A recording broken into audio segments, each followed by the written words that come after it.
Hi, this is Michael Buffer, and welcome to the BoxHard Podcast. Hello, everyone. This is Mikey Garcia. This the monster from the swamps, Regis Rougarou Program. Hey, what's up? This is King Carlos Molina, former IBF world champ. This is Michael, the Bounty Hunter, 2012 Olympian and your people's champ. This is Charlie Edwards, flyweight champion of the world. This is Fast Eddie Chambers, and you're listening to the BoxHard Podcast with my main man, Joey Kosman.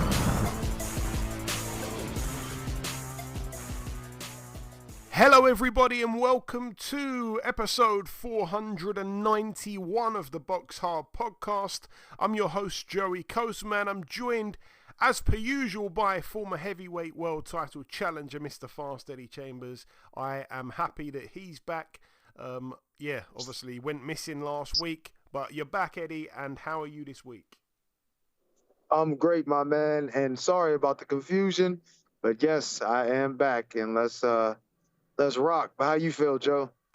Always good when speaking with you, Eddie. Good to have you back.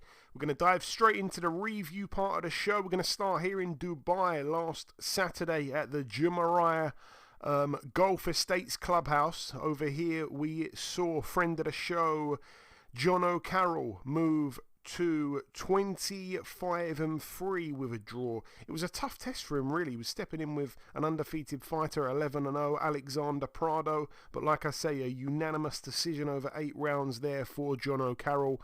You don't want to see his most recent Instagram video, the video he uploaded after the fight of his hand. Trust me, you don't want to go there and look at that. It was pretty nasty, but a good win for John O'Carroll nonetheless.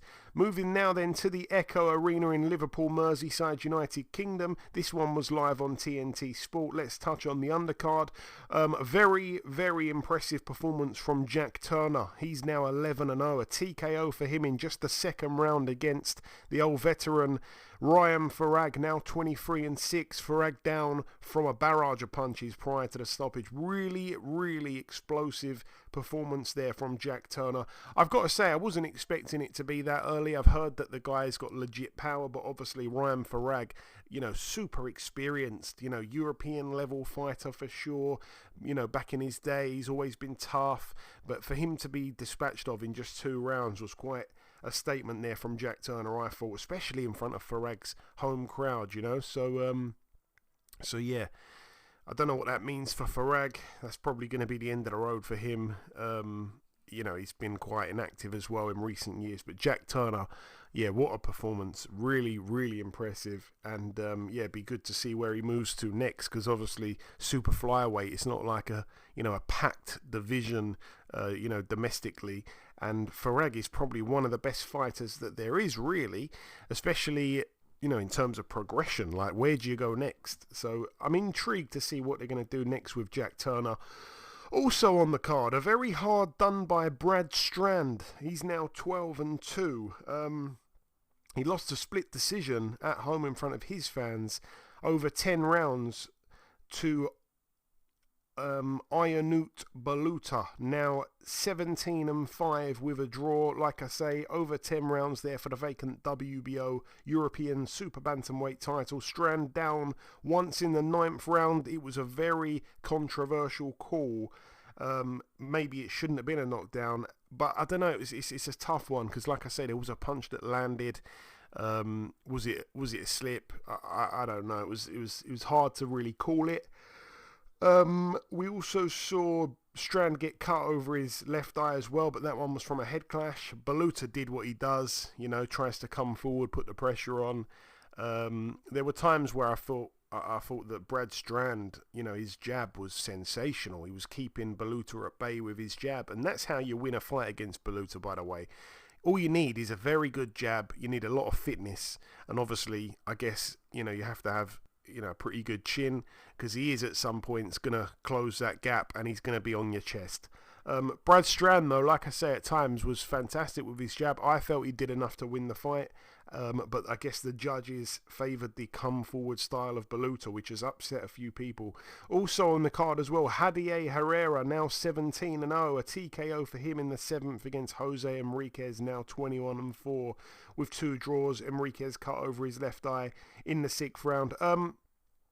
Yeah, not the best performance from Herrera. He's been calling all the big names. We've heard a lot of hype about the Cuban, but you know, the other night, a lot of people have pointed it out. I'm not breaking any news here, but he was hit a lot the other night in that ring, and he seemed like he was, he was hitting the other guy, but he was being hit a lot as well himself. And you wonder, what would have happened if maybe the other guy was a bigger puncher. I don't know if he was just eager to impress. I don't know, but it wasn't really a good look, especially for the kind of heights that he has been projected for, and also for the names he's been calling out. It wasn't the best look, but it is what it is. It was a win. It was another stoppage win, but I wasn't that impressed with him the other night. And, he boxed a guy who could fight a bit as well. So, and that's probably one of the few people he's boxed who can fight a bit. Moving on once again, this fight was awful, I have to say, and I've got to be honest. Andrew Kane is now 14-1. A split decision over 12 rounds against former WBC flyweight world champion and friend of the show, Charlie Edwards, now 20-2. That one for the British, the Commonwealth and the WBC silver bantamweight titles. What a poor fight. I have to say that. I have to be honest, like I say, Charlie Edwards, friend of the show, but couldn't understand the game plan. The game plan, I suppose, was quite easy to understand, actually, so I take that comment back, but I didn't understand how he expected to win like that. Extremely negative, very much from the first round. He was on his bike, he was hoping to, counter Andrew Kane here and there and maybe tire him out. I don't know. The tactics were all wrong, though. I thought he might do that for a few rounds and then he would frustrate Kane, which he did. But again, Kane seemed to get frustrated during a round and then he'd come back out the next round and he was fine again. So I think he did well as well with his temperament. But it was a frustrating performance. There were many times where Andrew Kane was kind of saying, "Let's fight. What are you doing? Let's fight." The referee, I don't think, intervened to say you need to throw punches, but I would have liked to have seen him done that. It kind of reminded me a little bit of Malik Scott when he boxed Luis Ortiz, just completely on his bike, unwilling to engage at all.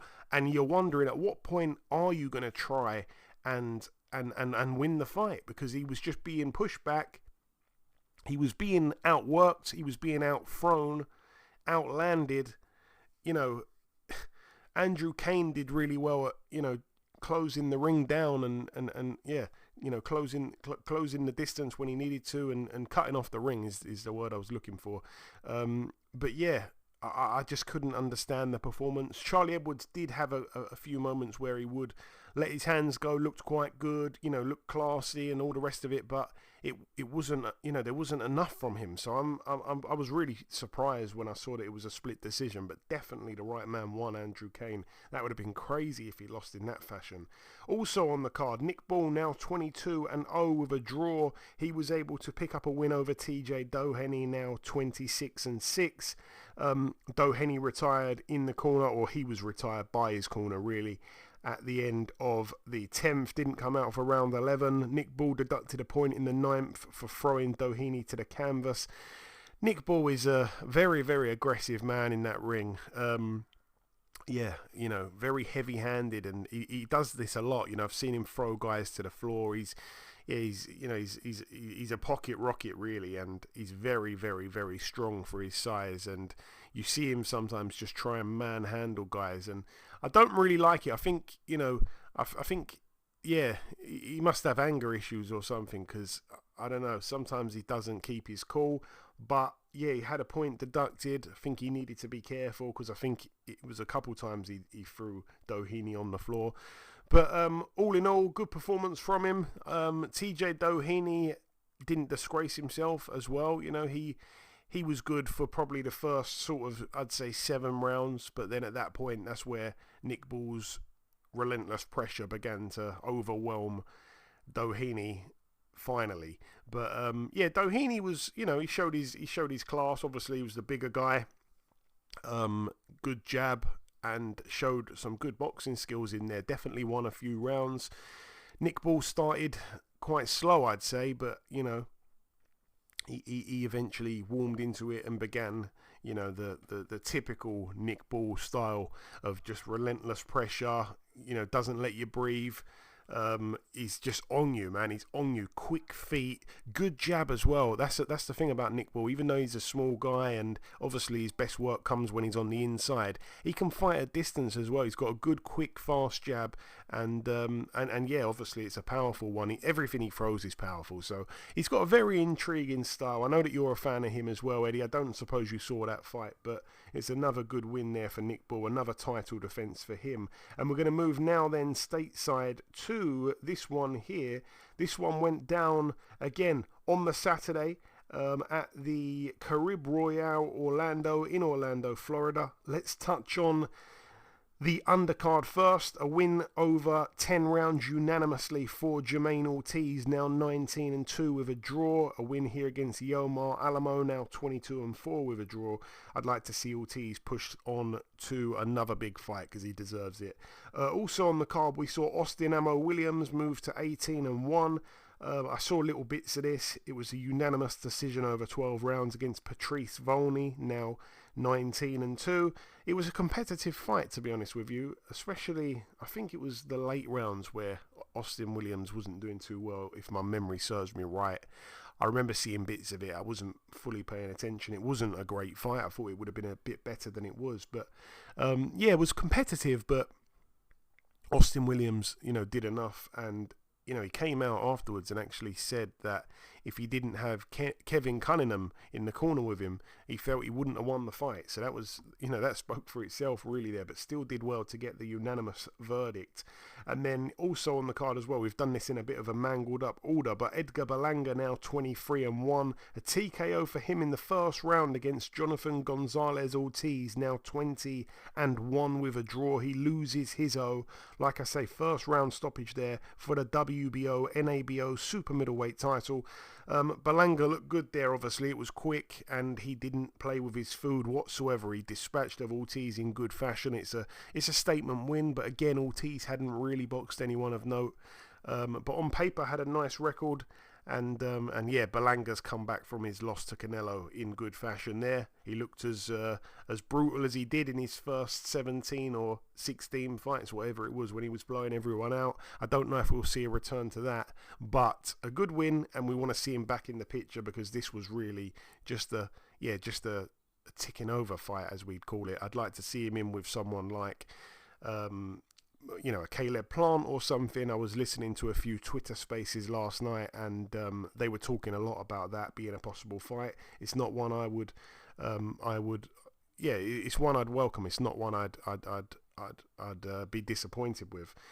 And finally, the final card to mention, I haven't come to you at all in this review part, Eddie, but this one went down at the Madison Square Garden Theatre in New York, USA. It was on the Sunday. We saw a big upset. Thomas Carty loses his the Irish heavyweight prospect, now 10-1. He actually was pulled out by his corner after 2 rounds because of a knee injury. He was winning the fight, but he was in with a guy who was 10-3. Dejuan, I think his name is Callaway. Dejuan, it might be Dejuan Callaway, something like that. I'm not sure how you pronounce his name, but anyway, he's now 11-3, and he got very fortunate, to be honest with you, because like I say, Thomas Carty's, he's a knockout man, but didn't really get enough time, and hurt his knee in the second round. He went down and got back up. And obviously it wasn't from a punch. It was clear to see that it was it was definitely an injury. Went down, got back up. He literally couldn't move the knee. Like he was hopping on one leg and still tried to carry on. And basically he couldn't move out the corner. And the referee allowed it to continue. Callaway comes in and, sees sees a golden opportunity, starts trying to unload. Carty's throwing back with him. It was really mad. Carty goes down again from the knee. I wouldn't say it was a knockdown again at all. He went down again from the knee. The referee tried to give him another chance. It reminded me a little bit of David Haye when he boxed Tony Bellew in that second fight or whatever it was, where Haye just could not walk at all, couldn't even take a step, but was still trying to carry on. It was a little bit like that for Carty, and like I say, at the end of the round, that was it. You know, he couldn't fight. He could not fight at all. So, yeah, a real shame, a real bad way to lose your O as well. The St. Patrick's Day card there in New York. What a shame. What a terrible, terrible shame for Thomas Carty. I feel for him massively. Also on the card, Cletus Seldin, now 29-1. He was back having his 30th pro fight. A majority decision win over 8 rounds against Yais Solano, who's now 15-4 with 15-5, no draws. So yeah, close fight there for Cletus Seldin, who on paper was, much more accomplished. We also saw Feargal McCrory return with a win, a TKO for him in the 8th round. He's now 17-1. Keenan Carvajal in the other corner, now 25-5 with a draw. Carvajal deducted a point in the 2nd round. McCrory down in the 4th. And Carvajal down in the 7th, and then finally in the 8th where he was TKO'd. So that was a fun fight there. And then the main event, a first round stoppage for Callum Walsh. He moves to 13-0, a KO against Dean Sutherland, now 19-2. That one was for the WBC Continental Americas Super Welterweight title. Yeah, very easy work there for Callum Walsh. I think he would have probably been quite surprised with that himself, to get the job done in just a round against Dean Sutherland, who I don't think he's a fantastic fighter, but I expected a little bit more from him. It was just over. Over before he could do anything. He got caught with a shot and didn't really recover. He was still on his feet, and obviously Walsh went in for the kill, and it was a massive knockdown. When they were trading a really big shot, it was like he got shot with a shotgun. Actually, Dean Sutherland, it was one of them ones, just like his body he was in a heap on the deck, and it was a great stoppage win there for Callum Walsh. He'll move on, but again, I'm crying out for a step up for him as well. Anyway, that brings the review part to a close. It's now time to welcome this week's special guest. Ladies and gentlemen, please welcome the former WBO Global welterweight champion. It is, of course, the Wednesday Warrior, Mr. Chris Kongo. Chris, welcome back on the show. Thank you, bro. Love for having me back again, bro. It's always love, my friend. So we last spoke back in February of last year. I was quite surprised because at the time, obviously, you were getting ready to fight Florian Marku. We actually haven't done an interview since then. Of course, we've spoke. Yeah. But let's start there. What a brilliant win that was for you in your career. Yeah, of course. It was a wonderful win. We prepared diligently for that fight. We knew what he was going to come, what he was going to do. We had better sparring partners in the gym than Florian, and we ticked all the boxes, man, and we knew what we had to do against him. Yeah, I thought you were absolutely brilliant in that fight, and obviously you reminded the public what what you're all about. The one thing I didn't want to happen after you won that fight was for your career to stall, for you to maybe lose momentum. Would you say your career did stall after that or not? I know you boxed twice since then. Yeah, I mean it did, because why I say that is because I was hoping for another big fight after that, but that didn't happen, and I was just promised a lot of things that didn't come to pass. And when this opportunity come about, I had to take it, man, or I probably would have been out for even longer. So that was the best bet for me, to take the last minute calls. But you know me, I stay ready, and it was a good to get back in there again. So, And yeah, obviously the reason I called you the Wednesday Warrior is because your last 2 fights have been on Wednesdays. Wednesdays, yeah. That's it. One at Wembley, and obviously one in Riyadh, Saudi Arabia. So yeah, you didn't really have to get out of first gear in both of them wins against lower level opposition. How do you assess those 2 fights in terms of, career progression for yourself? They were just tickovers, I'm guessing. Yes, they were both tickovers, but I think for me that the main thing was getting the rounds in, being able to just do the rounds again and just keep the body in good shape and in good nick. So, for example, because I've had them 2 fights now and I've been staying ready and been staying busy, when I'm in the gym, I'm looking a lot better. I know I'm still getting better and still improving, and I don't have to worry much about my weight. I don't have to worry about that because I know I boxed just a couple of months ago and I'm ready to go again. And again, I don't want to push too hard with this one, but I've got no idea, absolutely no idea. But what was the payday like in Saudi boxing on a Wednesday? Was it a good payday, or was it more about throwing your name in the hat for future fights out there? It was more of throwing my name in the hat for future fights. It was more of staying busy so we can look very good against the next opponent. And we've seen it with loads of fighters. When the fighter's busy, he looks at his best and he looks at his A game. We've seen it with the fighters even at the top stage. Look at Daniel Dubois. He's been busy. He looks his best. When AJ was busy, he looked his best.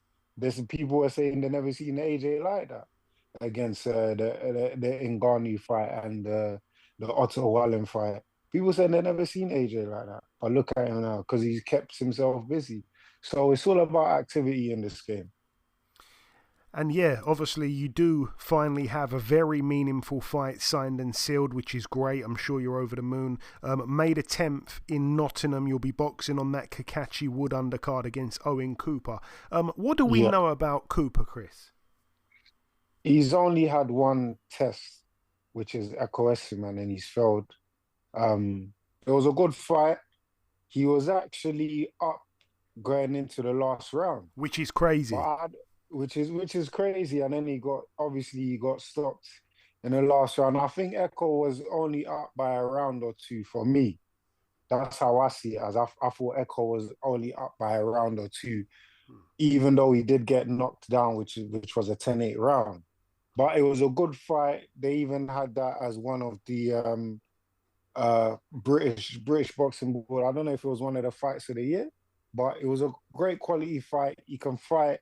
You can box, and let's see what he brings on the night. But whatever he brings on the night, I'll have an answer for 100%.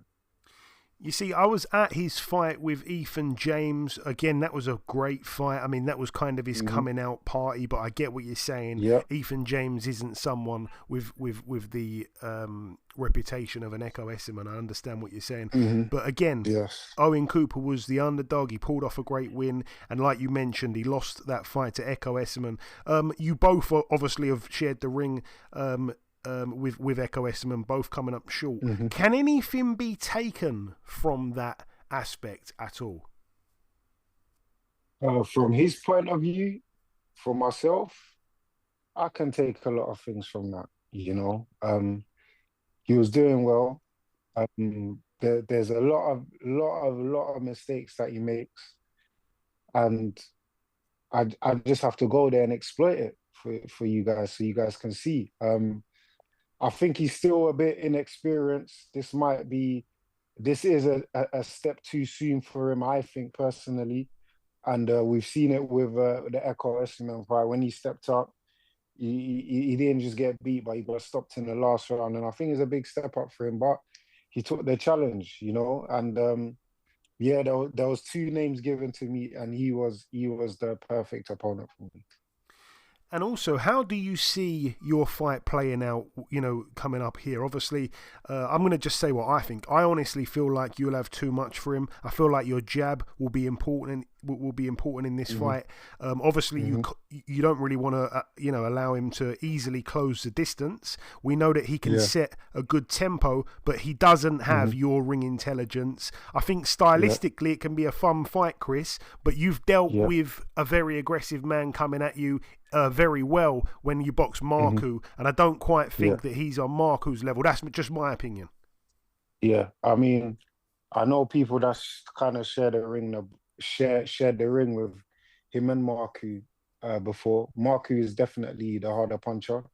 Marku definitely probably has the same sort of pressure.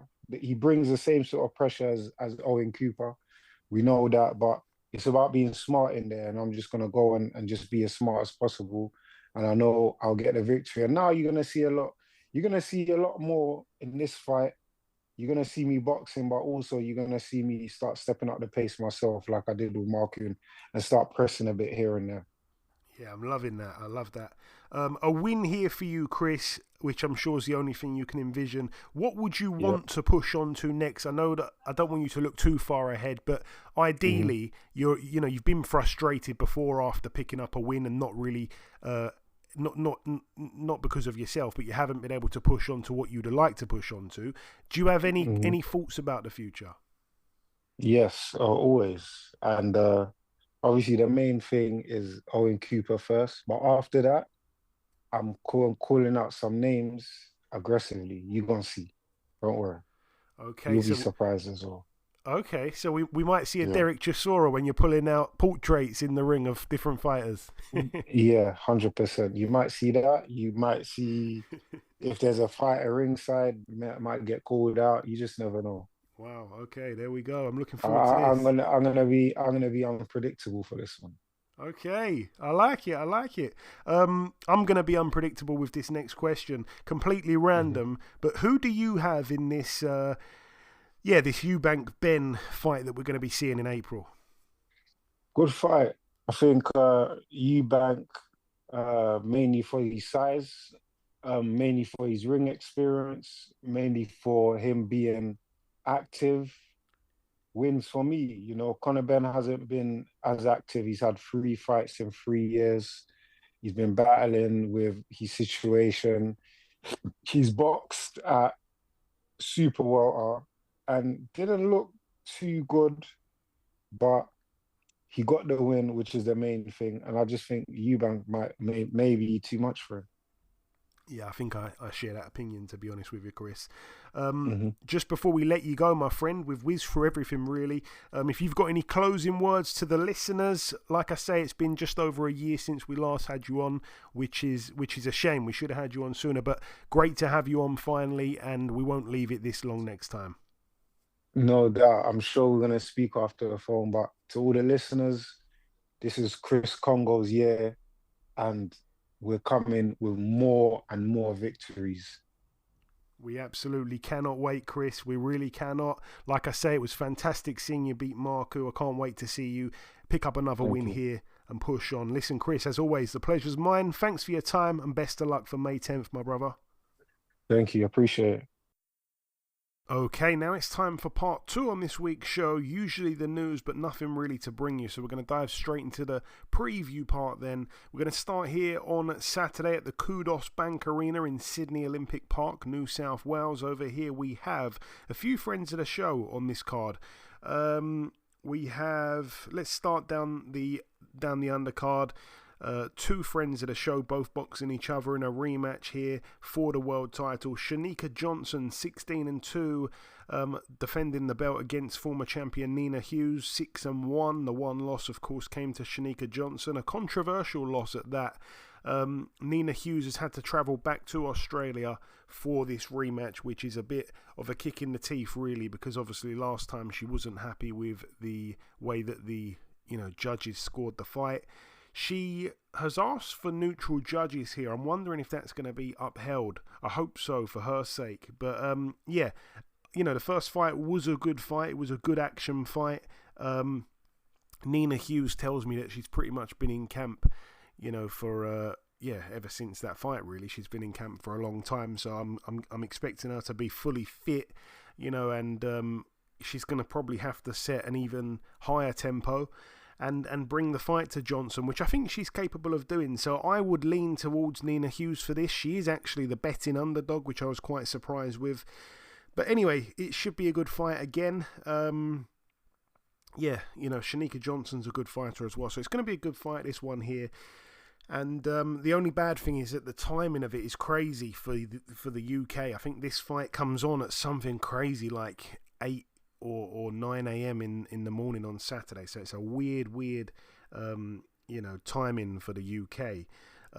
Anyway, like I say, made a best lady win there. Moving up the card once again, another friend of the show, Sky Nicholson, defending her WBC featherweight world title. She's currently 12-0. She steps in with 18-0 Tiara Brown. Again, it's over 10-2s, of course. This is really Tiara Brown's opportunity to show the world how good she is. Obviously, she's got herself to 18-0. She's managed by Brian Cohen, who's got a lot of interest in a lot of female fighters. But yeah, 18-0 with 11 KOs. She's obviously the bigger puncher than Sky Nicholson, who only has the 1 KO. But yeah, she's kind of been making a lot of noise now for many years, in all honesty. Tiara Brown, she's been crying out for an opportunity. She feels like she was kind of blackballed by, the sanctioning bodies and promoters around the world. She said that Eddie Hearn didn't want to give her any fights at all. She would have fought, pretty much anyone that he could bring her over for, and she felt that he doesn't want to risk it against me, and she has finally got this opportunity. Obviously she's had to travel all the way to Australia for it. It's a homecoming for Sky Nicholson, but this is her opportunity to show the world how good she can be. And there's a lot of fighters that believe in her as well. So I'm quite excited to see what it's going to look like on Saturday night / morning or whatever it is. I think, it's going to be a good fight. It's going to be interesting to see how good she is. And she's a big underdog. So again, if you're confident, it might be worth having a little stake on that one. And the main event, George Kambosos Jr., 21-3, another friend of the show, back in a 12-rounder here against Jake Wiley, who is 16-1 with 15 KOs. His one loss was a KO loss as well, so he's only heard the final bell just the one time. He's back in the ring, obviously. And it's a short notice situation here, really, because George Kambosos was obviously scheduled to fight Daud Yordan, and that fell through for whatever reason. In steps this guy here, and I don't know much about Jake Wiley, but one thing I can tell you is that he boxed literally 4 weeks ago against Alan Villanueva, and Villanueva ended up getting cut from a head clash, and it went down as a no contest after just 3 rounds. So I wouldn't imagine that getting himself to his physical peak has been too it would have been pretty difficult, I would have thought, because again, obviously you're peaking, you want to be peaking on fight week, and then you do 3 rounds, you probably think, okay, that's it for a while. I don't know if he went straight back to the gym or not. Some fighters obviously don't, straight away, but I guess he probably would have had to get himself ready for this massive jump up in class against George Kambosos. So again, don't know what to really expect from this guy here, but hopefully it's exciting, because he either stops you or gets stopped, and hopefully we see an exciting fight in that main event there down under.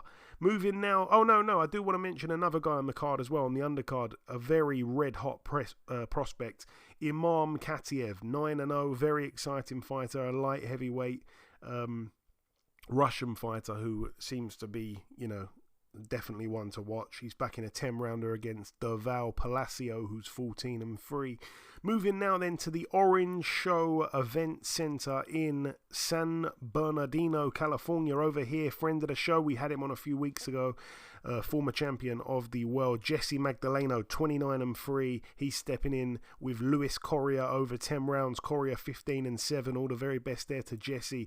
Also, another friend of the show, boxing at the Royale nightclub in Boston, Massachusetts, USA. We have heavyweight Cassius Chaney, 23-2, I believe, having his first fight back since losing to Michael Hunter. He may have had one other fight, I'm not entirely sure. Michael Hunter hasn't boxed since then, that's the crying shame. But anyway, Cassius Chaney, 23-2, back in a 10-rounder against Junior Anthony Wright, who's 20-6 with a draw. All the best there to CC. Moving then to the final card to mention, Eddie, and I'm going to come to you for some of this. It goes down at the Michelob Ultra Arena in Las Vegas, Nevada, live on Amazon Prime Video. We have on the undercard a good fight here, I think, between undefeated prospect, knockout artist Freddie Rojas, 14-0. He's back in an 8-rounder against Maurice Lee, who's 15-1 with 2 draws. I think Maurice Lee is the nephew, if I'm not mistaken, of Ricky Funes, the trainer who trains.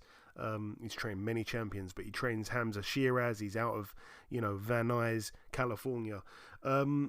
Also on the card, we have Jesus Ramos Jr., 22-1. He steps in with a guy called Guido Schramm. That's over 10 rounds there at super welterweight. Guido Schramm, a record of 16-3 with 2 draws. I just want to look at this guy's record really quickly because, again, I haven't heard of him, and there's a few fights like that this weekend and on this card as well, guys that I haven't really heard of. So I do just want a little look at this guy, Guido Schramm, 16-3, 2 draws, 9 KO wins. Oh, okay, he's signed to Samson Lukowicz, so that makes sense then. When you hear about who the main event is, which I'm sure everyone already knows. But anyway, back to Schramm. He's coming off 2 losses in a row to Vladimir Hernandez and Johan Gonzalez. No standout wins really, so it should be a bit of an easy touch really for Jesus Ramos, who didn't look too great last time against Jason Rosario just about 7 weeks ago. Didn't look great against Banana. Ended up stopping him in the end, but it didn't look like the stoppage was coming at all. He looked quite flat in that performance there. Also on the card, we have Elijah Garcia, 16-1 with 13 KOs, big puncher, coming off his sole career defeat to Kyron Davis last time out. That was a good fight. I remember that now. It's a big step up. He gets in with Terrell Gausha. That's a really good fight in my opinion. Terrell Gausha, former Olympian, friend of the show, 24-4 with a draw. It's just a case of what does he have left. He's lost 3 of his last 6, but they've been in very good company. Carlos Adames, Tim Su and Erickson Lubin. He's lost on points to all those guys there, but he's a good fighter. So I am intrigued to see how that one's going to unfold. Actually, that's a very good fight for me. I feel like Terrell Gausha could spring an upset. He's a big underdog, and I've just remembered who Elijah Garcia is. So yeah, for me, I'm really intrigued to see how that unfolds because he's not gonna run through Gausha at all. So that's going to be quite interesting. Could Gausha give him a bit of a boxing lesson? We'll have to wait and see.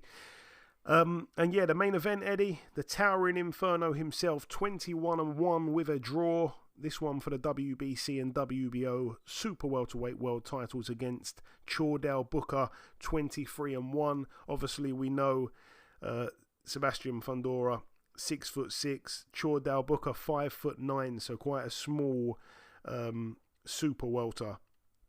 There's a crazy height difference. His one loss, by the way, Chordell Booker was to Austin Ammo Williams. He was stopped in the first round there. Since then, he's come back with 6 wins, 4 of them by KO.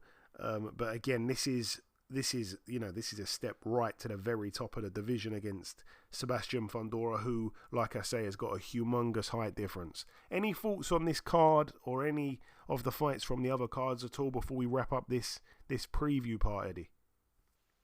Not too much. I mean, I don't know too much about the opponents of the main guys, but it's always fun when you get a chance to watch the Towering Inferno fight. You can never kind of guess what it's going to be. Actually, the last time I remember seeing him fight was against Tim Tszyu, and he was kind of in a situation where it looked like he was going to get outboxed or at least outfoxed with some of the pressure and just overall skill of Tim Tszyu, and eventually come out the other end with the win. And he actually did what most of the time he doesn't do, and that's box at range. And it surprised me, but that he did it and he actually ended up winning the fight. I think the cut was what really actually solidified it for him a little bit. It kind of gave him a little bit of an extra boost because it didn't look as if he was going to win at first, but then he come on late took over, and he actually boxed using the jab, which was one of the first times I've seen it, you know what I mean, from him. So I guess you don't know what we're going to get. I guess it all depends on the opponent and what he's capable of doing, which seems like it's not going to be too much, you know what I mean? But you never know. All of a sudden he shows up, and that's how he got upset the first time. Didn't think it was going to be too much of anything, and then, boom, got caught with a big shot that no one expected to happen, and then that's the end. So having that vulnerability makes it an exciting opportunity to watch. So I'm looking forward to the fight. Yeah, next week it will be a year since the Fundora fight with Tim Tszyu. He hasn't boxed since then, so almost a year of inactivity. And I remember, a year ago when we did the podcast, you actually said if I was Tim Tszyu, I wouldn't be taking this fight with Sebastian Fundora, and you called it really well, because obviously we know what went on to happen in that fight. But yeah, you're right. It's always great watching Sebastian Fundora and his sister as well, Gabriella, fantastic fighter down at the lower weights. But anyway, that brings the preview part to a close. The final thing for me to do is to come in with the outro, which I'll do in just a few seconds' time. Okay, and this wraps up episode 491 of the BoxHard Podcast. I've been your host, Joey Coastman. Eddie Chambers has been with me for the duration of the show. A massive shout out to this week's special guest, the former WBO Global welterweight champion, Mr. Chris Kongo. The biggest thanks of all goes out to you, the listeners. Thanks once again for tuning in. I do just want to apologise for my audio that was obviously impaired a little bit in part one. I didn't realise at the time that there was an issue, and then obviously when it came to actually editing, I realised that the sound was a little bit off from me, which usually it's not me that has awful sound. It's usually, someone else, like a different person, a guest or whatever, that has poor sound. But this week it was me, and that issue was obviously fixed for the interview and for part two. So just want to apologise for the first 16 or 17 minutes of the podcast, because it was a little bit tricky to listen to. I hope it didn't bother you all too much. But like I say, if you got to the end, thank you very much once again. That is about all from myself. Enjoy your weekends, people. Stay safe, and we'll see you all again same time next week.